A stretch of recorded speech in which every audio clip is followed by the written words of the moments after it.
இந்த ட்ரெயின் ஏன்டா கரெக்டான டைம் வந்துச்சுன்னு இருக்கு.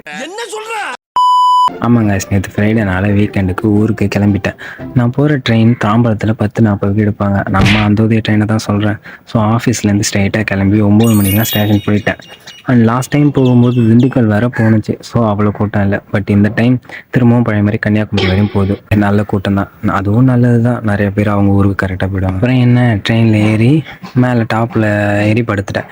என்னோடய ஊருக்கு இந்த ட்ரெயின் 2:44 ஷெட்யூல் ஆகிருக்கும். பட் என்றைக்கும் அப்படி போனதே இல்லை. 3:30 மேலே தான் போய் சேரும். பட் இன்னைக்கு கரெக்டான டைமுக்கு வந்து என்னை ஏமாத்திடுச்சு. என்னடா இது, எல்லாரும் ட்ரெயின் சீக்கிரமாக போகணும்னு நினைப்பாங்க, இவன் என்னடா லேட்டாக போனால் நல்லதுன்னு சொல்கிறான்னு பார்க்குறீங்களா?